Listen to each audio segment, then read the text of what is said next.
नमस्कार, आप देख रहे हैं वर्ल्ड नाउ। मैं हूं आपके साथ विवेक शांडिल्य। वर्ल्ड नाउ में हम आपको बताते हैं दुनिया की वो बड़ी खबरें जिसका सीधा असर पूरी दुनिया पर होता है, हम सभी पर होता है, हर एक देश पर होता है। वर्ल्ड नाउ की आज जो बड़ी खबर है वो आपके सामने सबसे पहले रख देते हैं। डोनाल्ड ट्रंप पहुंच गए हैं चीन के दौरे पर। बात करेंगे शतरंज की उस चाल की जिसमें अमेरिका की चाल उल्टी पड़ी। जो ट्रंप कल तक चीन को धमकाते थे, दुनिया का सबसे बड़ा विलन बताते थे, जिनके टैरिफ वॉर ने बीजिंग की नींद उड़ाई, आज वही ट्रंप मजबूरी के उसी दरवाजे पर खड़े हैं। यह महज एक इत्तेफाक नहीं है, महज एक दौरा नहीं है, बल्कि बदलते वैश्विक व्यवस्था का सबसे बड़ा सरेंडर है। सरेंडर कैसे, ये मैं बताऊंगा आपको कि आखिर डोनाल्ड ट्रंप ईरान जंग में सरेंडर करने के लिए बीजिंग कैसे पहुंचे हैं। जब वो बीजिंग पहुंचे हैं तो हाथ में धमकियां नहीं है, उनके समझौतों की उम्मीद है। वजह है ईरान जंग का वो दलदल जिसने अमेरिका के घमंड को बीच समंदर में धराशायी कर दिया, समंदर के अंदर डुबो दिया।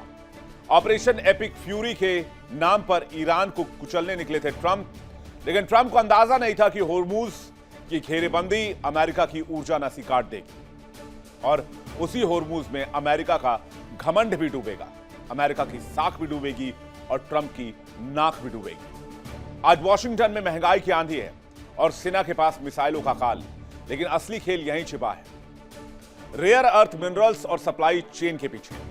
अमेरिका के पास दुनिया के सबसे घातक फाइटर जेट्स और मिसाइलें तो हैं, लेकिन उन्हें बनाने के लिए जो रेयर अर्थ मिनरल्स मटेरियल्स चाहिए होते हैं वो चीन की यानी कि ड्रैगन की मुट्ठी में है। न्यूडिमियम से लेकर सेमीकंडक्टर तक बीजिंग के बिना पेंटागन का पहिया घूम भी नहीं सकता।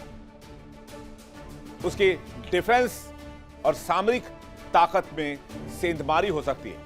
चीन ने अपनी ऊर्जा और खनिजों की ताकत से वो घेरेबंदी की है कि आज ट्रंप को ताइवान जैसे मुद्दों पर भी झुकने के संकेत मिल रहे हैं। ट्रंप की यात्रा महज कूटनीति नहीं है, बल्कि हकीकत है कि नई महाशक्ति के आगे पुरानी व्यवस्था घुटनों पर है, धराशायी हो रही है। अपनी ही बिछाई बिसात में ट्रंप मात खा चुके हैं और दुनिया इस वक्त सबसे बड़ा सरेंडर देख रही है बीजिंग में अमेरिकी राष्ट्रपति का, जिसे मैं सिर्फ एक दौरे के तौर पर नहीं देखता हूं। कैसे, ये मैं आपको बताऊंगा। डिटेल से देखेंगे इस खबर को और जानेंगे इस खबर को। इसके बाद बातचीत करेंगे वर्ल्ड नाउ में अगली खबर की। ट्रंप बीजिंग के दौरे पर हैं, लेकिन ईरान ने अमेरिका के उस दोस्त का शिकार किया है जो अमेरिका के बहुत करीब है, जिसका नाम है कुवैत। और इस हमले से कुवैत भी शॉक है। एक तरफ दुनिया की नजरें बीजिंग पर है, जहां डोनाल्ड ट्रंप के हाथ में डील का बक्सा है, दूसरी तरफ मिडिल ईस्ट में ईरान कोहराम मचा रहा है। एक ऐसी खबर आई है जिससे वॉशिंगटन से लेकर पेंटागन तक हड़कंप मच गया है। ईरान की आईआरजीसी ने कुवैत के रणनीतिक बुबियान द्वीप पर अपना पहला ग्राउंड ऑपरेशन शुरू कर सनसनी मचा दी।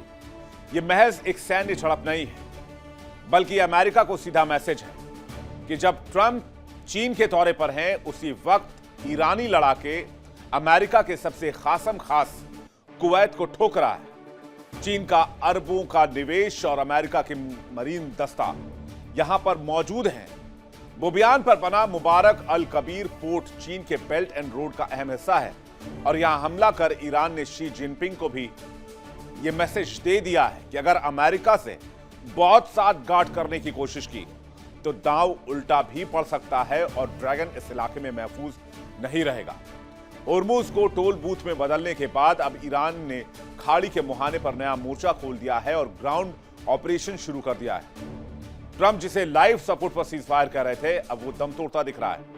अमेरिकी बेस पर किल कैप्चर मिशन की कोशिश बताती है कि ईरान आर्थिक नाकेबंदी से टूट नहीं रहा है, बल्कि अंदर से वो और मजबूत हो रहा है। और आज की सबसे बड़ी हकीकत यह है कि अमेरिका ईरान के बीच परमाणु समझौता नहीं, बल्कि एक नई और भयानक जंग की आहट सुनाई दे रही है। सवाल ये, क्या ट्रंप बीजिंग से लौटते ही एपिक फ्यूरी खत्म करेंगे?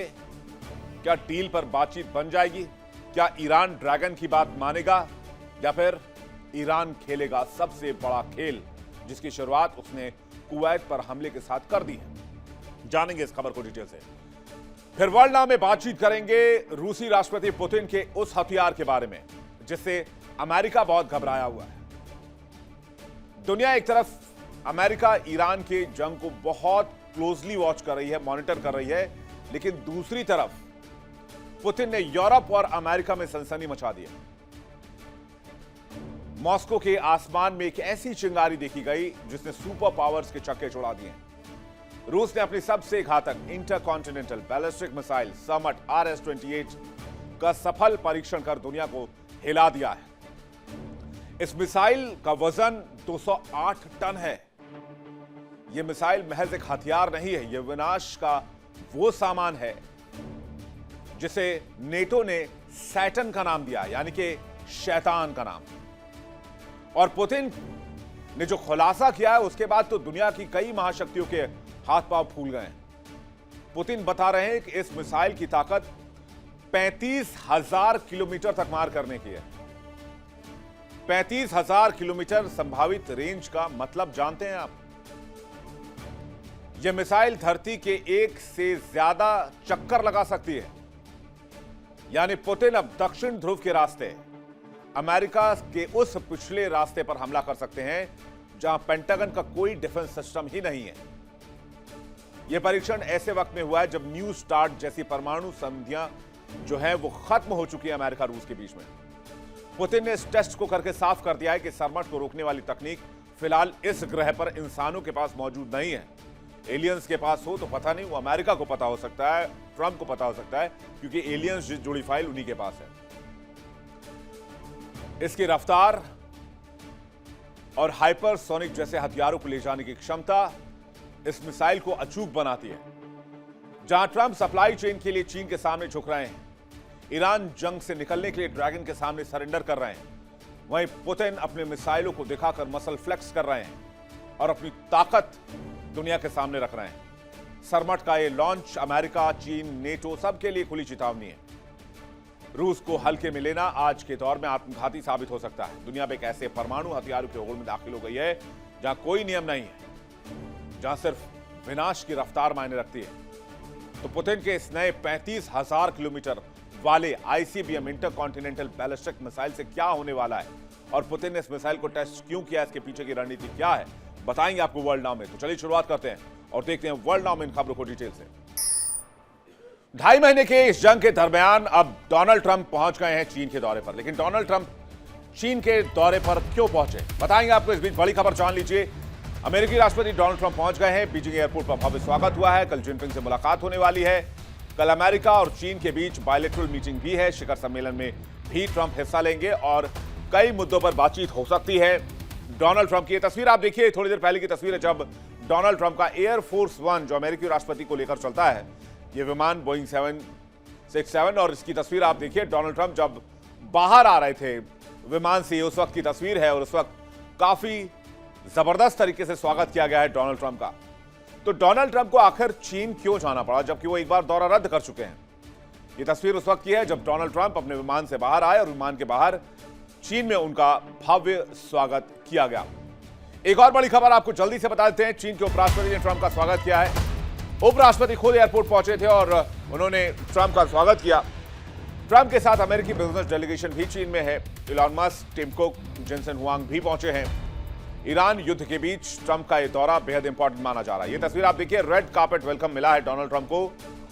बीजिंग में रेड ड्रैगन ने रेड कार्पेट वेलकम दिया है और वहां पर चीन का झंडा, अमेरिका का झंडा, दोनों झंडा लेकर लोग खड़े थे और एक शाही वेलकम शी जिनपिंग को दिया गया है। एक और बड़ी खबर आपको बताते हैं, कल शी जिनपिंग से मिलेंगे डोनाल्ड ट्रंप। कल ही मुलाकात होने वाली है। सबसे बड़ा मुद्दा ईरान युद्ध का रहेगा, क्योंकि ईरान युद्ध को लेकर चीन और अमेरिका में तनातनी रही है। डोनाल्ड ट्रंप लगातार चीन के खिलाफ बयानबाजी करते रहे हैं। डोनाल्ड ट्रंप ने यह भी कहा था कि चीन मिसाइलों को लेकर, तकनीक को लेकर ईरान की लगातार मदद कर रहा है और अगर चीन ऐसा करता रहा तो उसे गंभीर कॉन्सिक्वेंसेस भुगतने होंगे। लेकिन इस बीच फिर ट्रंप का चाइना दौरा अब आपके सामने है। बताया जा रहा है कई मुद्दों पर बात होगी, लेकिन सबसे इंपॉर्टेंट है ईरान युद्ध, होर्मुज संकट, अमेरिका का नेवल ब्लॉकेट, ताइवान मुद्दा भी यहां पर इंपॉर्टेंट माना जा रहा है। एक और ब्रेकिंग न्यूज मैं आपको दिखाता हूं। ब्रेकिंग न्यूज की मैं आपके सामने बौछार कर दूंगा। ट्रंप की चीन यात्रा पर अमेरिकी किसानों की भी नजर है। आपको बता दें, अमेरिकी किसानों को ट्रेड डील की उम्मीद है। घटते सोयाबीन निर्यात से ट्रेड डील की उम्मीद हुई है। चीन ने फिर से शुरू की है अमेरिकी सोयाबीन की खरीद।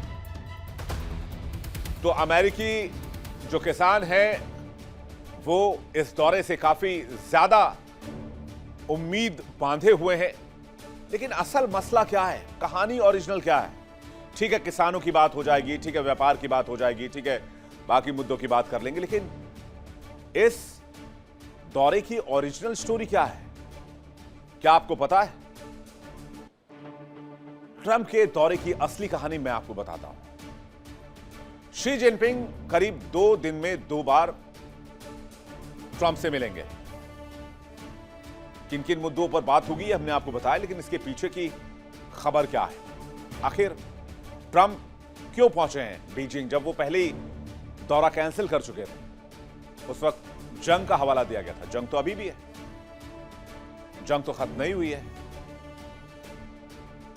कहते हैं ट्रंप ने जो शतरंज के बिसात बिछाई थी वो डोनाल्ड ट्रंप को उल्टी पड़ गई, इसलिए ट्रंप भागे भागे चीन की शरण में पहुंचे और बीजिंग में राष्ट्रपति शी जिनपिंग से मुलाकात करना चाहते हैं। ये वही चीन है, ये वही बीजिंग है जिसके खिलाफ डोनाल्ड ट्रंप ने अपने दूसरे रिजीम में सत्ता संभालते ही ट्रेड वॉर छेड़ दिया था। वही चीन जिसे ट्रंप ने सबसे बड़ा दुश्मन बताया था। वही शी जिनपिंग जिनके देश पर टैरिफ की बाढ़ आ गई थी और ट्रंप उसी ड्रैगन के दरवाजे पर खड़े हैं। अब शी जिनपिंग तो अमेरिका नहीं गए, वो कह रहे हमें आवश्यकता ही नहीं है अमेरिका की, लेकिन ट्रंप को उस दरवाजे पर आना पड़ा जिसको अपने पूरे कार्यकाल के दरमियान डोनाल्ड ट्रंप पानी पी पी कर गाली देते रहे। आए तो हाथ में डील की उम्मीद लेकर आए, लेकिन पीठ पर लदा है ईरान जंग का बोझ। और यही है असली कहानी। अमेरिका ईरान से निकलने के लिए बहुत छटपटा रहा है और आज की तारीख में उसकी कोई मदद कर सकता है तो वो मुल्क है रशिया और चाइना, क्योंकि ये दोनों ईरान के बहुत क्लोज पार्टनर हैं। इसलिए ये दौरा कोई राजनयिक दौरा नहीं है, या ऐसे भी कह सकते हैं सिर्फ राजनयिक दौरा नहीं है। ये उस महायुद्ध में सबसे अहम मोड़ है जिसमें अमेरिका ईरान में फंसा हुआ है। और गया क्यों था अमेरिका ईरान में? चीन को घेरने के लिए, क्योंकि ईरान का सबसे ज्यादा ऑयल चाइना पहुंचता था और अमेरिका चाहता था कि ईरान के ऑयल पर उसका कंट्रोल हो और अपने हिसाब से ऑयल चीन को दे और चीन बदले में उसके साथ डील करे अपने रेयर अर्थ मटेरियल्स को लेकर। लेकिन अब उसी चीन के सामने हाथ जोड़ना पड़ रहा है, गिड़गिड़ाना पड़ रहा है ईरान से जान छुड़ाने के लिए। इस पूरे खेल को समझना चाहते हैं तो चलिए थोड़ा सा फ्लैशबैक में चलते हैं। 28 फरवरी 2026 को अमेरिका इजराइल ने मिलकर ईरान पर हमला किया।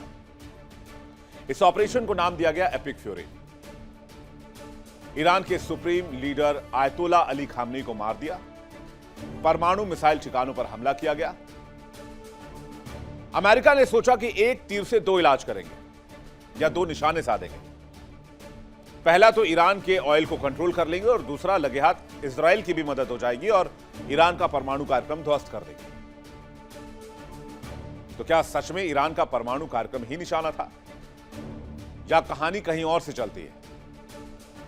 निशाना तो ईरान था, लेकिन मकसद चीन के ऑयल सप्लाई को कट ऑफ करने का था। ईरान चीन को अपने कुल निर्यात का 70 to 80% हिस्सा बेचता है। चीन के टीपॉट रिफाइनरी यानी छोटी बड़ी तेल रिफाइनरियों पर ईरानी तेल बड़ी मात्रा में जाता है। ये रिफाइनरियां ईरानी ऑयल पर डिपेंड करती हैं और चीन और ईरान के बीच जो रिश्ते हैं बहुत मजबूत हैं। चीन ने ईरान में अत्यधिक निवेश किया हुआ है। मुसीबत के समय में, सैंक्शन के समय में भी चीन ने ईरान को पैसा, इंफ्रास्ट्रक्चर, हर तरीके से मदद देना जारी रखा। तो ईरान ने इस कर्ज को अपने तेल से चुकाया और इस वजह से चीन लगातार मजबूत भी होता रहा, क्योंकि उसे निर्बाध सस्ता तेल मिलता रहा और वो अपनी मैन्युफैक्चरिंग इंडस्ट्री को बहुत मजबूत करता रहा। अमेरिका की सोच यह थी कि ईरान को तोड़ो तो चीन की ऊर्जा नस कट जाएगी और चीन की ऊर्जा नस कट जाएगी तो चीन का मैन्युफैक्चरिंग सेक्टर तबाह होगा, rare earth material refining system तबाह होगा और बीजिंग घुटनों पर आ जाएगा। ये वो रणनीति थी जो वेनेजुएला में आजमाई गई। सरकार बदलो, तेल पर कब्जा करो और जो देश उस तेल पर डिपेंड करता है उसे अपने पास आने पर मजबूर करो और अपनी शर्तों पर और अपनी कीमत पर फिर तेल का खेल करो। तो ईरान के साथ जो वॉर हुआ उसमें मेन जो निशाना था वो ड्रैगन था, यानी कि चीन था। लेकिन अब खेल इस तरह से पलटा ईरान और चीन ने मिलकर कि डोनाल्ड ट्रंप को ही चीन की शरण में जाना पड़ा। तो डोनाल्ड ट्रंप क्या करने वाले हैं वहां पर, ये देखिए। डोनाल्ड ट्रंप जब चाइना पहुंचे हैं तो वहां पर मिडिल ईस्ट में ईरान युद्ध के बीच में वो बैकफुट पर है। व्यापार, टैरिफ समेत कई मुद्दों पर बातचीत की बात कही जा रही है। तो ऑफिशियल बात है, अंदर की खबर यह है कि ईरान युद्ध में ट्रंप साहब फंसे हुए हैं, वहां से निकलने के लिए तिलमिला रहे हैं, छटपटा रहे हैं। अमेरिका रियायत दे सकता है चीन को आर्टिफिशियल इंटेलिजेंस और तकनीक के मुद्दों पर। शक्तिशाली अमेरिकी बिजनेस डेलीगेशन भी पहुंचा है। इलॉन मस्क पहुंचे, टिम कुक पहुंचे, जेनसन हुआंग भी पहुंचे हैं। लैरी फिंग, केली ऑटबर्ग, डेविड सोलोमन भी चीन पहुंचे हैं। ट्रंप का शेड्यूल क्या रहने वाला है यह भी जान लीजिए। इसके बाद मैं आपको बताऊंगा अंदर की कहानी, जिसके बारे में थोड़ी बहुत बातें मैंने आपसे की है। तो ट्रंप का शेड्यूल क्या है, क्या क्या करेंगे, ये देख लीजिए जल्दी से। डोनाल्ड ट्रंप बीजिंग पहुंच गए हैं। 14 मई को उनका आधिकारिक स्वागत समारोह रखा गया है। राष्ट्रपति शी जिनपिंग के साथ बायलैटरल टॉक है। दोपहर में टेंपल ऑफ हेवन का दौरा करेंगे। शी जिनपिंग के साथ शिखर सम्मेलन में भाग लेंगे। रात में उनके सम्मान में एक राजकीय भोज का आयोजन होगा। 15 मई को ट्रंप शी जिनपिंग के बीच टी मीटिंग और वर्किंग लंच होगा। फिर ट्रंप वापस वॉशिंगटन के लिए रवाना हो जाएंगे। लेकिन अब लौटते हैं कहानी पर, असल मुद्दे पर। पते की बात क्या है? तो पते की बात यह है कि आखिरकार ट्रंप को चीन की शरण में जाना ही पड़ा। तो क्या बीजिंग ने अमेरिका का शिकार कर लिया है? ट्रंप ने ईरान पर हमला किया और सुप्रीम लीडर को मार दिया। ट्रंप ने सोचा था ईरान कमजोर है, टूटा हुआ है, 46 साल से सैंक्शन झेल रहा है, तो ऐसे मामले में एक दो हफ्ते में मामला निपट जाएगा।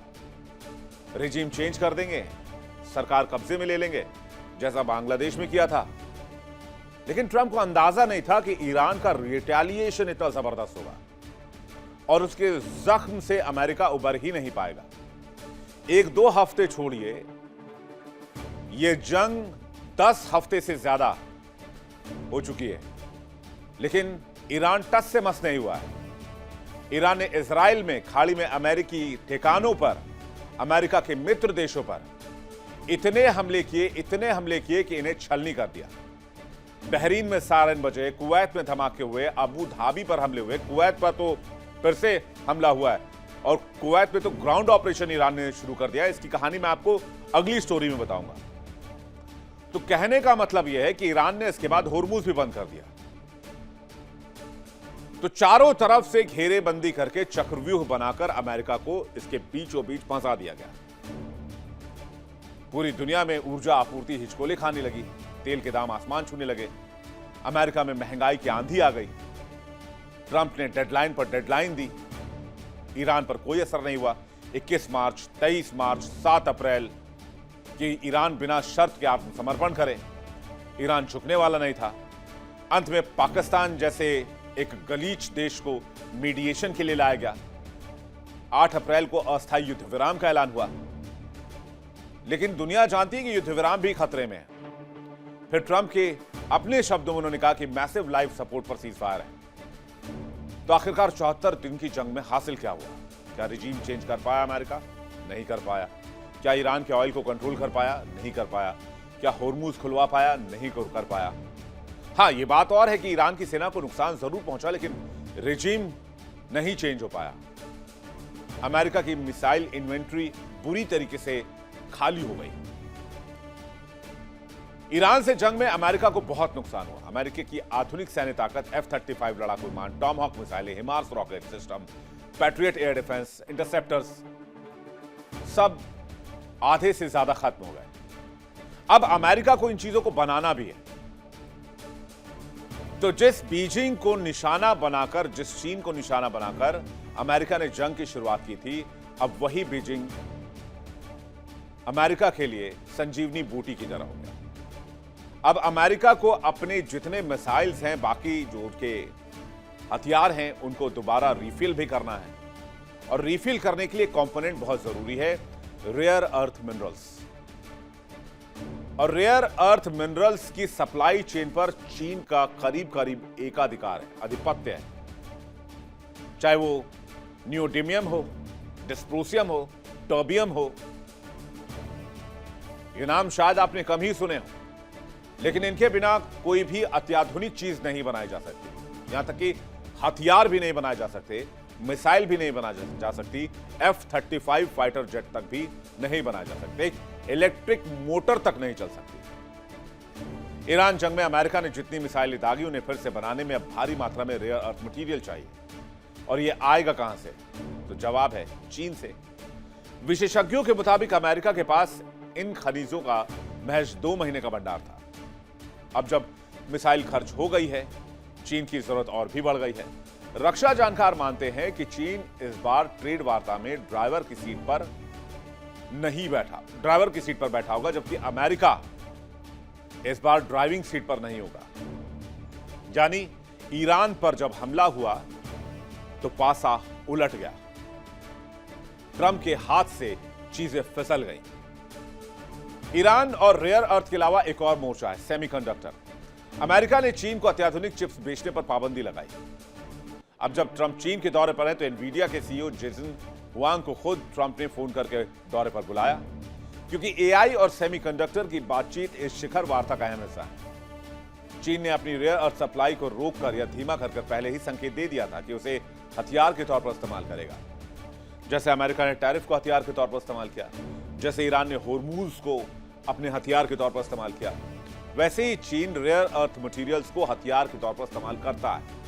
दूसरी तरफ अमेरिका चाहता है कि चीन ईरान जंग में उसे हेल्प करे, यानी कि ईरान को कॉर्नर करने में, ईरान को समझाने में कि अमेरिका के सामने हथियार डाल देने में ही भलाई है।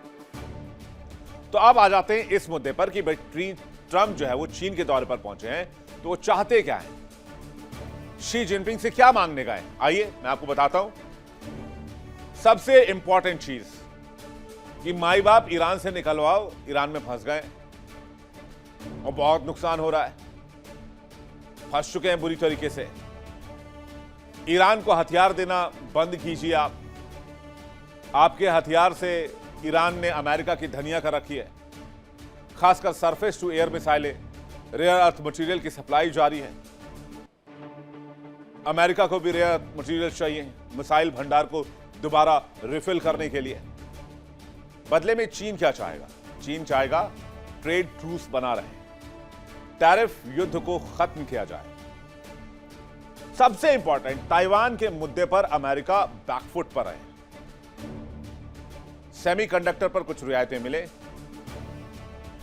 इसे डील नहीं कहते हैं, ये मजबूरी में किया गया मोल भाव है। ट्रंप चीन के दौरे पर हैं, जंग में पूरी तरह फंसे हुए हैं। अमेरिका के लिए ये आपदा में अवसर तो है, लेकिन चीन के लिए ये ज्यादा गोल्डन अपॉर्चुनिटी है। शी जिनपिंग इस बातचीत में मजबूत स्थिति में, जैसा कि मैंने आपको बताया, वो ड्राइविंग सीट पर मौजूद है। उन्हें पता है ईरान युद्ध ने कई चीजों को बदला है। पहला यह है कि अमेरिका के संसाधन, हथियार, जहाज, मिसाइल दक्षिण कोरिया और जापान से मिडिल ईस्ट की तरफ मुड़ गए। अगर ताइवान पर कोई संकट आए तो अमेरिका की क्षमता यहां सीमित है। रक्षा जानकारों की माने तो ईरान युद्ध ने शी जिनपिंग को वो लिवरेज दिया है जिसकी उम्मीद नहीं की जा रही थी। दूसरी बात, ट्रंप ने ताइवान को लेकर 6 एश्योरेंस तोड़ने का संकेत भी दिया है।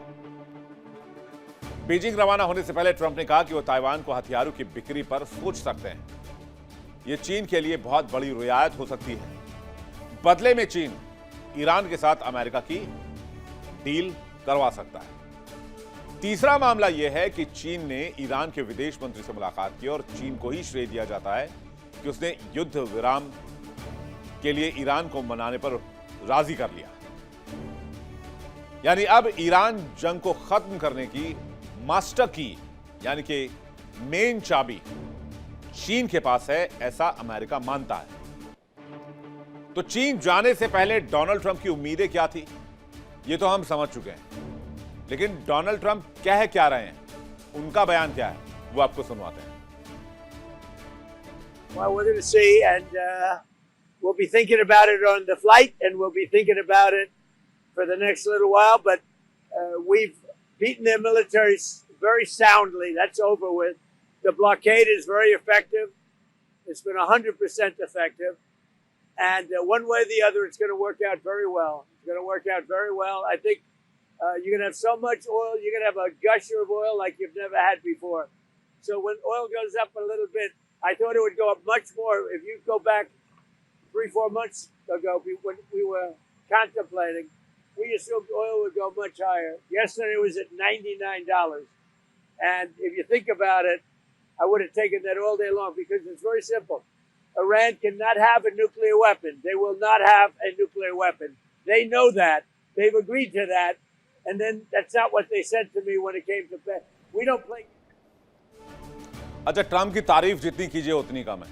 ट्रंप बार बार ये कहते हैं कि हमें ईरान मामले में किसी के मदद की आवश्यकता नहीं है, फिर पूरी दुनिया में चीख चीख कर गुहार लगाते हैं, आवाज लगाते हैं कि भाई होर्मुज में हमारी मदद करो, ईरान से लड़ने में हमारी मदद करो। तो डोनाल्ड ट्रंप को क्या चाहिए चीन के दौरे पर? चीन के दौर पर ट्रंप को चाहिए वो बीजिंग से कहेंगे भाई होर्मुज खुलवाओ, ईरान से बातचीत करो, ईरान को हथियार देना बंद करो, मिसाइल बनाने के लिए रेयर अर्थ मटेरियल दो और अमेरिका के साथ व्यापार और बढ़ाओ। इसके लिए हम आपको कई सारी डील्स देंगे। शी को क्या मिल रहा है? अंतर्राष्ट्रीय बाजार तक बड़ी पहुंच, अमेरिका अपने बाजार को और खोल सकता है। इसके अलावा अमेरिकी प्रतिबंध जो चाइनीज कंपनीज पर लगे हैं, चाइनीज कारोबारी पर लगे हैं, चाइनीज वेसल्स पे लगे हैं या चाइनीज शिप्स पर लगे हैं, सब पे सैंक्शन हटाओ। अमेरिका की असली कमजोरी सप्लाई चेन की है और मैन्युफैक्चरिंग की है। यह पूरी कहानी एक बड़ी सच्चाई को उजागर करती है जिसे अमेरिका दशकों से नजरअंदाज करता आया है। सैन्य ताकत तब तक काम करती है जब तक सप्लाई चेन काम करे। अमेरिका के पास दुनिया की सबसे ताकतवर फौज है, लेकिन उस फौज के लिए हथियार बनाने के लिए जो धातु, जो मेटल चाहिए वो चीन के पास है। और चीन को इन मेटल और सेमीकंडक्टर और रेयर मटेरियल को रिफाइन करने के लिए जो चीज चाहिए यानी कि ऑयल, उस पर अमेरिका का आधिपत्य है। लेकिन अमेरिका को बाईपास करके चीन डायरेक्ट ईरान से ऑयल ले रहा था। तो अब आप गेम समझ गए होंगे कि ये ट्रायंगल कैसे बन रहा है और तीनों देश कैसे एक तीसरे की जरूरत से बंधे हुए हैं। 2027 से अमेरिकी कानून के तहत पेंटागन चीनी रेयर अर्थ मटेरियल का इस्तेमाल नहीं कर सकेगा, लेकिन अभी की स्थिति यह है कि अमेरिका पूरी तरीके से चीन पर डिपेंड करता है। ईरान जंग में यह कमजोरी दुनिया के सामने बेनकाब भी हो चुकी है। अब जान लीजिए कि ट्रंप की रणनीति क्यों फेल हुई। ट्रंप की पूरी योजना एक पुराने अमेरिकी मॉडल पर टिकी हुई थी, शॉक एंड गो, यानी इतना भारी हमला करो कि दुश्मन टूट जाए और फिर वहां से निकल जाओ, यानी कि short and Swift war. Iraq में यही हुआ था, अफगानिस्तान में हुआ नहीं हुआ ऐसा नहीं मान सकते क्योंकि अफगानिस्तान में 20 साल तक फंसा रहा अमेरिका। ईरान मामला अलग था। ईरान के पास सिमेट्रिक वॉरफेयर की एक बहुत अद्भुत ताकत है। ईरान अभी तक जो अमेरिका से लड़ाई लड़ रहा है वो सिमेट्रिक वॉरफेयर है। होर्मुज ईरान के लिए एक ब्रह्मास्त्र की तरह है। पूरे मिडिल ईस्ट में ईरान के प्रॉक्सी नेटवर्क काम करते हैं। पीछे से चीन और रूस जैसा मजबूत दोस्त भी खड़ा था। वेनेजुएला का प्लान यहां काम नहीं आया अमेरिका के लिए। वेनेजुएला के पीछे ऐसा कोई नहीं था, यानी कि बैकअप सपोर्ट नहीं था, बल्कि ईरान के पीछे अगर देखें तो रूस, चाइना और नॉर्थ कोरिया जैसे देश खुलकर एक साथ खड़े थे। यानी कि अब अगर ईरान की जंग से निकलना है अमेरिका को, तो अमेरिका को बीजिंग की शरण में आना ही पड़ेगा और वही होता हुआ इस वक्त हम देख रहे हैं। अमेरिका इस वक्त बीजिंग में है, शी जिनपिंग की शरण में है। डोनाल्ड ट्रंप दुनिया को दिखाने के लिए, बैठक करने के लिए पहुंचे हैं, लेकिन इसका फायदा सिर्फ एक है कि वो ईरान जंग से छुटकारा चाहते हैं। चलिए आगे बढ़ते हैं। आज की अगली खबर, ईरान जंग में फिलहाल कथित तौर पर सीजफायर है, लेकिन सीजफायर की स्थिति बहुत नाजुक है। खबर है कि ईरान अमेरिका में जंग कभी भी दोबारा शुरू हो सकती है, लेकिन इस सीजफायर के दरमियान ईरान ने वो काम कर दिया है जिसने पेंटागन की चूल्हे हिला दी। ईरान ने कुवैत में ग्राउंड ऑपरेशन शुरू कर दिया है, यानी कि अपनी आर्मी उतार दी है। पहली बार ईरान ने ग्राउंड ऑपरेशन की शुरुआत की है और वो भी तब जब अमेरिकी शिप्स इस इलाके में मौजूद हैं। अमेरिकी बेसेस के साथ साथ, और इतनी ताकत मौजूद होने के बावजूद, इतने भारी मात्रा में दुश्मनों की तैनाती के बावजूद ईरान की IRGC ने कुवैत के बोबियन आइलैंड पर अपने हथियार बंद लड़ाके उतार दिए। इसके बाद बोबियन द्वीप पर ईरान के लड़ाके और कुवैत सेना के बीच झड़प हुई और वॉर की शुरुआत हो गई। अब एक AI वीडियो के हिसाब से आपको दिखाने की कोशिश करते हैं कि किस तरह से दोनों सेना आमने सामने आई, कुवैत और ईरान की IRGC। यह तस्वीर आप देखिए, कुवैत तक पहुंचने के लिए किस तरह से यहां पर शिप्स का इस्तेमाल किया है IRGC ने, और एक बहुत बड़ा सैन्य बेड़ा उतारा है कुवैत में। ईरान की Islamic revolutionary guard core IRGC के लिए 2 नौसेना कैप्टन, 1 नौसेना लेफ्टिनेंट और 1 आर्मी लेफ्टिनेंट ने ग्राउंड ऑपरेशन करके आइलैंड को कब्जे में लेने की प्लानिंग की। मामले का खुलासा तब हुआ जब ट्रंप ठीक उसी वक्त चीन के लिए उड़ान भर रहे थे, और यह महज कोई इत्तेफाक नहीं था। यह ईरान का एक सुनियोजित संदेश था, अमेरिका को भी और चीन को भी, कि आपस में सांठगांठ करके यह मत सोच लेना कि आप ईरान को किसी भी शर्त पे झुका लोगे। कहानी मैं आपको बताता हूं। ईरान का साफ मानना है कि ईरान को अगर छेड़ा तो ईरान शांत नहीं रहेगा, बल्कि ईरान हर माकूल जवाब देगा। तो इसके लिए यह जानना जरूरी है कि बोबियन द्वीप क्यों इंपॉर्टेंट है। बोबियन कुवैत का सबसे बड़ा आइलैंड है। यह पर्शियन गल्फ के उत्तर पश्चिम कोने में, इराक और ईरान की समुद्री सीमा के ठीक पास और ईरानी सीमा से महज 30 किलोमीटर दूर, यानी ईरानी ताकत की रेंज में। मैप के जरिए नक्शा देखने की अगर हम कोशिश करें तो ये जो इस वक्त आप देख रहे हैं, ये हो गया आपका पर्शियन गल्फ। पर्शियन गल्फ है ये इलाका, और ये ईरान इराक मैरीटाइम बाउंड्री है।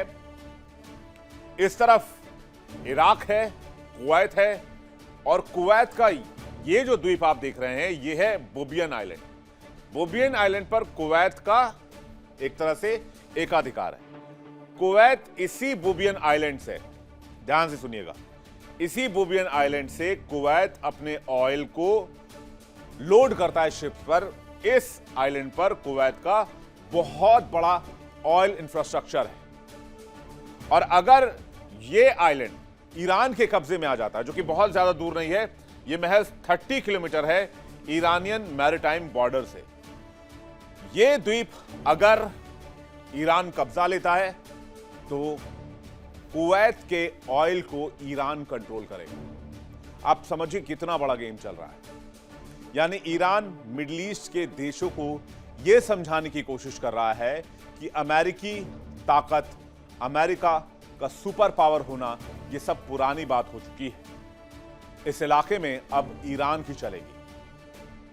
यह द्वीप अब तक उतना चर्चित नहीं था, लेकिन पिछले कुछ सालों में इस पर जो बन रहा है, उसने इसे खाड़ी के सबसे संवेदनशील ठिकाने में तब्दील किया। मुबारक अल कबीर बंदरगाह, जो चीन की बेल्ट एंड रोड इनिशिएटिव का हिस्सा है, कुवैत के विजन 2035 का सबसे बड़ा प्रोजेक्ट है। साल के अंत तक पूरी तरीके से चालू होने वाला, खाड़ी का सबसे गहरे बर्थ वाला पोर्ट, जो सबसे बड़े से बड़े मालवाहक जहाजों को झेल सके, बोबियन आइलैंड। इस पोर्ट का एजेंडा साफ है कि पूर्व और पश्चिम को जोड़ने वाला हब बनेगा। लाल सागर तक पहुंच आसान होगी, गल्फ रेलवे से जुड़ाव होगा, और सबसे अहम, चीन का पैसा, चीन की तकनीक, चीन का रणनीतिक नियंत्रण। और यहां अमेरिकी फौज भी तैनात है। बोबियन पर एक अमेरिकी मरीन दस्ता रहता है, और इसके बावजूद ईरान घुसने की कोशिश कर रहा है। आप सोचिए, कुवैत जहां पर अमेरिका के बेस है, बोबियन आइलैंड जहां पर अमेरिका का मरीन दस्ता रहता है, वहां ईरान अपने फोर्स के साथ उतर गया है। यानी यह द्वीप एक जगह 3 बड़ी ताकतों का आमना सामना देख रहा है, जिसमें कुवैत भी है, जिसमें ईरान भी है, अमेरिका भी है, और कहीं ना कहीं चीन भी है। इस आइलैंड की खासियत भी आप जान लीजिए। बोबियन आइलैंड को कुवैत का सबसे बड़ा आइलैंड कहा जाता है, जैसा कि मैंने आपको बताया, और एक स्ट्रेटेजिक आइलैंड भी है। पर्शियन गल्फ में आता है, इसलिए इंपॉर्टेंट है। उत्तर पश्चिम कोने में स्थित है। बोबियन आइलैंड का क्षेत्रफल करीब 333 वर्ग मील का है। कुवैत की सुरक्षा और सीमा के लिए और कुवैत के ऑयल के लिए बहुत ज्यादा इंपॉर्टेंट है। यह खाड़ी के प्रवेश द्वार के करीब है। खाड़ी युद्ध के दौरान यह काफी सुर्खियों में भी था। बोबियन आइलैंड पर अमेरिकी अस्थायी सैन्य बेस भी है। IRGC ने एक तरह से इस बेस को कंट्रोल करने के लिए, इस बेस को चैलेंज करने के लिए यहां पर ग्राउंड ऑपरेशन शुरू किया है। तो क्या वाकई IRGC ने इसलिए बोबियन को चुना कि वहां पर अमेरिकी मरीन दस्ता है, वहां ऑयल इंफ्रास्ट्रक्चर है? तो इसका जवाब है हां। पहली वजह तो यही है कि अमेरिकी फौज पर सीधा हमला, अमेरिकी ताकत को सीधी चुनौती। विश्लेषकों का मानना है कि यह किल कैप्चर मिशन हो सकता था, यानी कि अमेरिकी सैनिकों को निशाना बनाओ और अगर किसी को पकड़ सकते हो तो पकड़ भी लो, बंधक बना लो और उसके बाद यहां से फौरन एग्जिट लो। और ईरान शुरू से सिमेट्रिक वॉरफेयर लड़ रहा है। ईरान जानता है जंग में आमने सामने की लड़ाई अमेरिका से मुमकिन नहीं है, तो छद्म तरीके अपनाए जाते हैं। एक और वजह है कि डोनाल्ड ट्रंप बीजिंग के दौरे पर है। अब आप सोचिए बोबियन आइलैंड का बीजिंग से क्या लेना देना और ट्रंप के विजिट से क्या लेना देना। दूसरा इंपॉर्टेंट कारण यही है, चीन को मैसेज। ट्रंप बीजिंग जा रहे हैं, बीजिंग पहुंच चुके हैं, तस्वीरें आपको दिखाते हैं। ईरान के विदेश मंत्री ने चीन को करीबी दोस्त बुलाया था। IRGC का हमला ठीक चीन निर्मित बंदरगाह पर हुआ है। यह ईरान का चीन को दबाव में डालने का तरीका भी हो सकता है। यहां देख रहे हैं कि कौन किसके साथ है, यानी भले ही ट्रंप चीन पर हैं, ईरान का मैसेज क्लियर है कि हमारी नजर आपके दौरे पर है। और चीन और अमेरिका को दोनों को मैसेज है कि आप दोनों ने अगर डील की और ईरान को बाईपास करने की कोशिश की या ईरान को निशाना बनाया तो फिर सबको करारा झटका लगेगा। और तीसरी इंपॉर्टेंट वजह जो मैंने आपको पहले शुरुआत में डिस्कस करने में बताया था, खाड़ी देशों के ऊपर अपना आधिपत्य बताना। कुवैत में अमेरिकी ठिकाना मौजूद है। बहरीन में US 5th फ्लीट है। UAE ने इजराइल से राब्ता किया है। ईरान इन सब को मैसेज दे रहा है कि अगर अलाइनमेंट आपकी अमेरिका की तरफ रही, तो यारी बहुत अगर आपकी चली तो ये आपको भारी पड़ेगी कि आप ये तटस्थता का नाटक बंद कर दीजिए। हम आपके द्वीप तक पहुंच सकते हैं और आपके अंदर जाकर घुसकर हमला भी कर सकते हैं। और चौथी वजह है युद्ध विराम को दबाव में रखना। ट्रंप के मुताबिक युद्ध विराम मैसिव लाइव सपोर्ट पर है। ईरान नहीं चाहता कि अमेरिका सोचे कि जंग खत्म हो गई। बोबियन ऑपरेशन एक रिमाइंडर भी है कि ईरान की सेना न सिर्फ एक्टिव है बल्कि ताकतवर है। और डोनाल्ड ट्रंप के दावे खोखले हैं, जिसमें वो बार बार कहते हैं कि हमने ईरानी सैनिक क्षमता 90% तक खत्म कर दी। आपको याद होगा ईरान पर हमला 28 फरवरी को हुआ था। उसके बाद से ईरान ने करीब 4 मार्च से होर्मुज को चोक किया हुआ है और आज की तारीख में होर्मुज से एक भी शिप नहीं आ रही।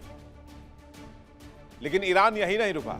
IRGC नौसेना ने होर्मुज की परिभाषा बदल दी। ईरान के रियर एडमिरल मोहम्मद अकबरजादे ने ऐलान किया कि होर्मुज पर सिर्फ होर्मुज और हेंगम द्वीप के पास की सीमित पट्टी नहीं है।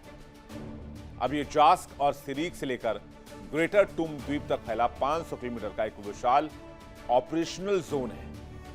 इस नए क्रोसेंट जोन में जो फारस की खाड़ी और ओमान की खाड़ी को घेरता है दोनों तरफ से, यहां हर जहाज को ईरान की अनुमति लेनी होगी।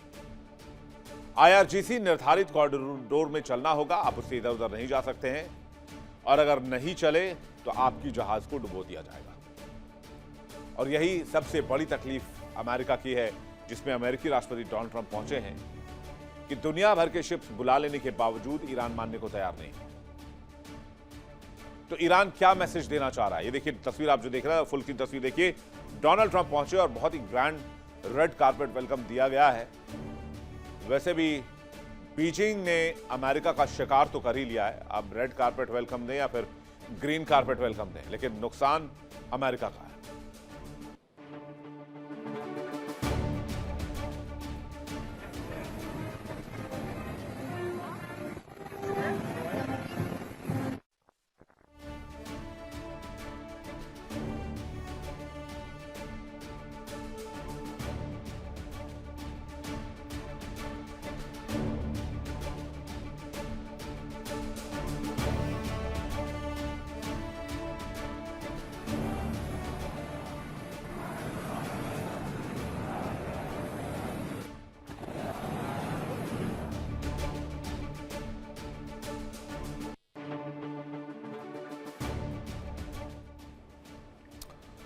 अब सवाल यह है कि ईरान इन सब के जरिए क्या संदेश देना चाह रहा है। वो बयान में उसने अपनी सेना क्यों उतारी है। ईरान का मैसेज क्लियर है कि चीन और अमेरिका को कि आपस में साठगांठ करके ईरान को नजरअंदाज किया, ईरान को नुकसान पहुंचाने की कोई रणनीति बनाई तो जवाब करारा मिलेगा। अमेरिका को मैसेज दिया है कि हमारी सेना आपके लिहाज से खत्म हो गई, लेकिन हमारी सेना अभी भी एक्टिव है और हम बड़े ऑपरेशंस कर सकते हैं। खाड़ी देशों में भी ईरान ने सख्त संदेश दिया है कि हुर्मुज का 500 किलोमीटर का दायरा ईरान के कंट्रोल में रहेगा और ईरान ने कहा है कि आसपास का सारा इलाका तेहरान का है। ईरान का कहना है कि हम जंग में शांति नहीं चाहते, लेकिन जंग को हमेशा के लिए खत्म करना चाहते हैं। और इस बीच डोनाल्ड ट्रंप चीन के दौरे पर हैं और चीन के साथ डील करना चाहते हैं। चीन अनावश्यक डील ना करे, इसके लिए भी आईआरजीसी ने मैसेज कर दिया है। इसलिए बुबियान और बीजिंग का ये जो एक ही दिन का जो अपडेट है जो सामने है, वो सिर्फ संयोग नहीं है एक ही दिन में ये अपडेट आना, ये खबर आना, बल्कि एक संदेश है कि ट्रंप अगर बीजिंग में उतर रहे हैं तो दूसरी तरफ बुबियान में ऑपरेशन शुरू हो रहा है। ये ईरान की शतरंज में चेक एंड मेट की चाल है, एक बार में काम तमाम। और अमेरिका को सीधी चुनौती कि तुम्हारे दोस्त कुवैत में घर में घुसकर तुम्हारे मरीन दस्ते के ऊपर हमला करने की ताकत ईरान रखता है। अगर आपके अंदर ताकत है तो आप रोक कर दिखाइए, यानी तबाही और विनाश को खुला आमंत्रण। चलिए आगे बढ़ते हैं। इस खबर पर हमारी नजर आएगी आज की एक और बहुत इंपॉर्टेंट खबर आपको बताने जा रहे हैं। अमेरिका और ईरान की लड़ाई के बीच, डोनाल्ड ट्रंप के बीजिंग दौरे के बीच रूस ने एक ऐसा कदम बढ़ाया है, एक ऐसी चाल चली है जिससे पेंटागन और अमेरिका की चूलें हिल गई हैं।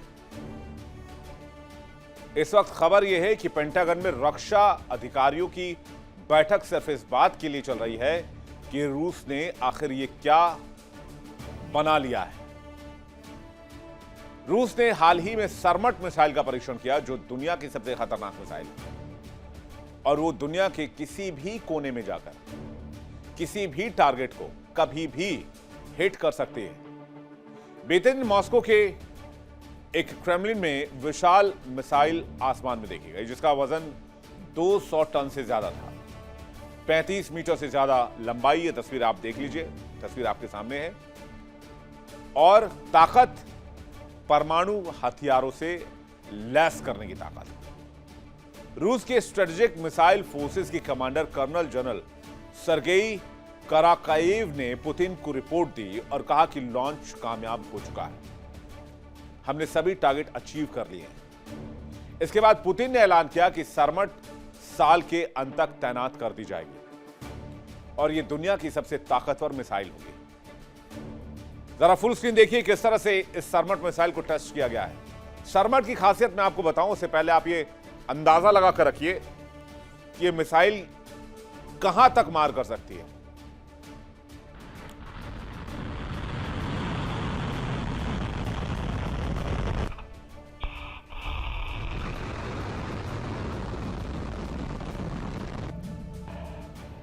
अब सरमट मिसाइल की खासियत जान लीजिए।